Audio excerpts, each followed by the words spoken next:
प्रधानमंत्री नरेंद्र मोदी ने sky root aerospace के इन्फिनिटी कैंपस का वर्चुअली उद्घाटन किया और भारत के पहले निजी रॉकेट विक्रम आई का अनावरण किया। अंतरिक्ष यात्री if group captain Shubhanshu Shukla ने इसे निजी क्षेत्र में भारत की अंतरिक्ष यात्रा के लिए निर्णायक क्षण बताया और साथ ही युवाओं को अंतरिक्ष अन्वेषण में भाग लेने का संदेश दिया। Today we are here at Skyroot's Infinity Campus and I'm very excited and proud to be here. It was inaugurated by our Honorable Prime Minister some time back. And this is the facility that will be used to make the rocket that you can see behind me, Vikram 1, which is going to be launched in a few months' time.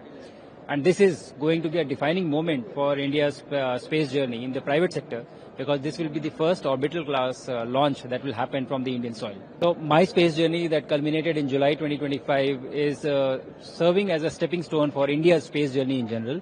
And I am very proud and excited to see that it has created a lot of excitement and enthusiasm not only among the kids but also the adults.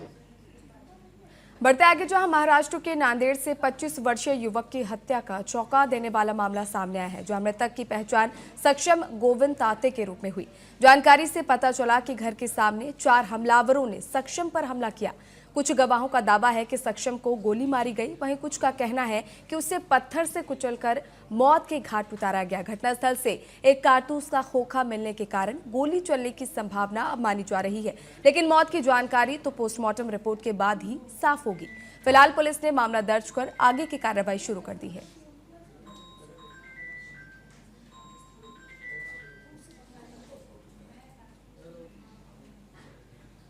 Nanded जिले में 28 नवंबर सुबह 6 बजे से 12 दिसंबर आधी रात तक curfew लगा रहेगा। शहर में भीड़-भाड़ पर रोक रहेगी। 5 या अधिक लोगों के इकट्ठा होने, मीटिंग, जुलूस, मार्च और इसके साथ ही लाउड स्पीकर पर भी पाबंदी होगी। ड्यूटी पर तैनात अधिकारी, सरकारी कर्मचारी, शादियां, अंतिम संस्कार और धार्मिक कार्यक्रम इस आदेश से बाहर है, बशर्ते उन्हें सक्षम अधिकारियों ने अनुमति दी हो।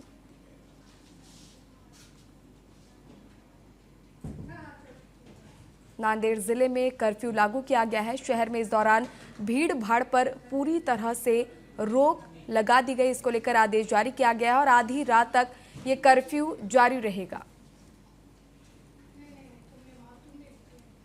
कर्फ्यू के दौरान मीटिंग, जुलूस और मार्च पर पूरी तरह से पाबंदी आदेश के अनुसार रहेगी।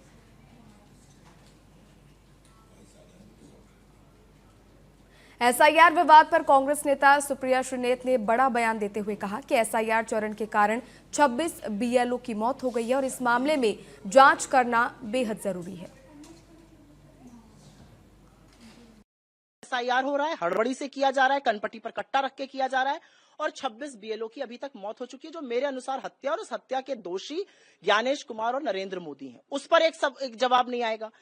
इस पर जवाब नहीं आएगा कि महाराष्ट्र की लोकल बॉडी इलेक्शंस में फिर से फर्जी लिस्ट मिल रही है। 2 कोचिंग सेंटर पे 600 लोग, 3500 फर्जी पते एक ही वार्ड में मिल रहे हैं।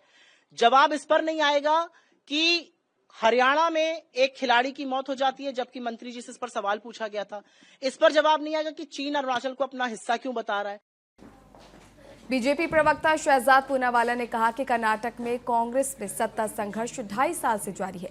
डीके शिवकुमार और सिद्धरामैया के बीच मुख्यमंत्री पद और वचन को लेकर बयानबाजी हुई है, जिसमें सत्ता को जनता पर प्राथमिकता बताया गया। देखिए, जो कांग्रेस बनाम कांग्रेस का लंबा ओटीटी सीरीज पिछले 2.5 वर्षों से कर्नाटका में चल रहा है, उसमें आज एक नया एपिसोड जुड़ चुका है। डीके शिवकुमार जी कहते हैं सीक्रेट डील हुआ था चीफ मिनिस्टर पोस्ट को लेकर। वो ट्विटर पर डालते हैं कि word power is world power, कि वर्ड रखना होगा, वचन रखना होगा। उसका जवाब देते हुए सिद्धरामैया कहते हैं कि वर्ड की कोई अहमियत नहीं अगर वर्ल्ड ना बदल सके। ये दोनों के वर्ड्स और दोनों के वर्ल्ड, मतलब उनके शब्द और उनकी पूरी दुनिया एक कुर्सी के इर्द गिर्द ही घूम रही है। कांग्रेस में चेयर की ही अहमियत है, सत्ता की अहमियत है, प्राथमिकता सत्ता है, पावर है, जनता नहीं है, पीपल नहीं है। और इसीलिए आप देखिए 2.5 वर्षों में जो इन्होंने कर्नाटका के साथ किया है, किसानों की समस्या, कानून व्यवस्था की समस्या, इंफ्रास्ट्रक्चर की समस्या, पॉट होल की समस्या, भ्रष्टाचार चरम पर, अर्थव्यवस्था की समस्या, हर चीज में कर्नाटका और बेंगलुरु के लोग खासकर सफर कर रहे हैं। वो त्रस्त है। ये दोनों सत्ता की लड़ाई में मस्त है। कांग्रेस पार्टी व्यस्त है। इसीलिए हाईकमांड भी खड़गे जी भी मान ही रहे कि ये दवाई देनी पड़ेगी, प्रॉब्लम हो चुकी है, पर लोगों की चिंता नहीं है। कांग्रेस को सिर्फ सत्ता और चेयर की चिंता है, इनको सिर्फ किस्सा कुर्सी का है, तो कुर्सी ही चाहिए। बढ़ते आगे जहां आरजेडी सांसद मनोज कुमार झा ने केंद्र सरकार पर बड़ा आरोप लगाया। उन्होंने कहा कि चुनाव आयोग को बिहार में एक भी घुसपैठिया नहीं मिला, लेकिन हमारे गृह मंत्री लगातार घुसपैठिए का मुद्दा उठाकर बिहार में वही एजेंडा चला रहे हैं। मनोज झा ने सवाल उठाया कि जब चुनाव आयोग की रिपोर्ट साफ है तो क्या आयोग को दृढ़ता से ये नहीं करना चाहिए था कि ये सारी बातें महज प्रोपेगेंडा और अफवाह है। देखिए, एक बात आपके माध्यम से स्पष्ट कहूं, एसआईआर के लिए चूंकि मैं पिटिशनर भी हूं, मैं माननीय सर्वोच्च न्यायालय में मूव किया, तो मैं आपको एक बताऊं कि आइडिया से कभी मतभेद नहीं था, इम्प्लीमेंटेशन तौर तरीकों से मतभेद था।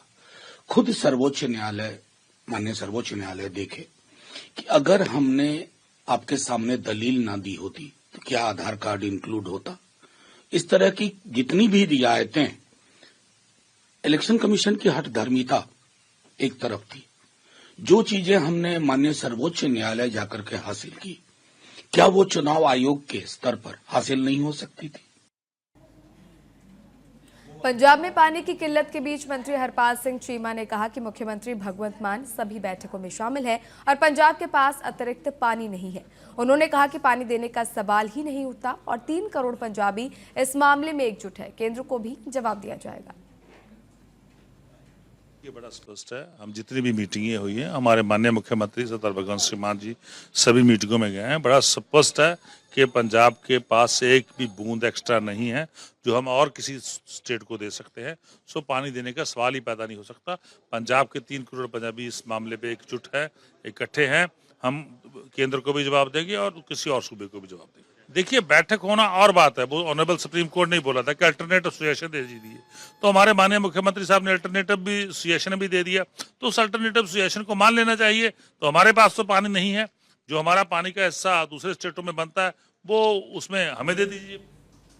बढ़ते आगे जहां डीजीपी विनय कुमार ने अपराधियों पर बिहार की कार्रवाई की रूपरेखा बताई। उन्होंने कहा कि 400 अपराधियों की पहचान की गई है और 1200 अपराधियों पर कार्रवाई की जा रही है।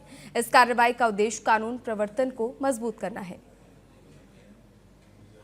हिटलिस्ट नहीं है, 400 लोगों की संपत्ति जब्त करने के लिए न्यायालय में प्रस्ताव समर्पित है। न्यायालय उस पर विचार कर रही है और 1200-1300 और लोगों को चिन्हित किया गया, उनके कागजात तैयार हो रहे हैं जो अपराध से संपत्ति अर्जित किए हैं। उनमें 400 का प्रस्ताव हम लोगों ने तैयार करके न्यायालय में भेज चुके हैं और बाकी 1200-1300 पे कार्रवाई हो रही है। इसमें liquor mafia, sand mafia, contract killers, इस प्रकार के बहुत सारे अपराधी हैं। उसके लिए जितने इम्पोर्टेंट स्कूल्स हैं, कॉलेजेस हैं, वहाँ पर हम लोग करीब 2000 स्कूटी खरीदने जा रहे हैं, इसी वर्ष खरीदा जाएगा। और उस पर हमारी जो महिला पुलिस पदाधिकारी, महिला पुलिसकर्मी है, वो स्कूल जाने के समय और स्कूल में छुट्टी होने के समय वहाँ पर गश्ती करेंगी और किसी भी प्रकार के अवांछित हरकतों में शामिल जो व्यक्ति होंगे उन पर कड़ी कार्रवाई करेगी, कानूनी कार्रवाई करेगी, निरोधात्मक कार्रवाई करेगी।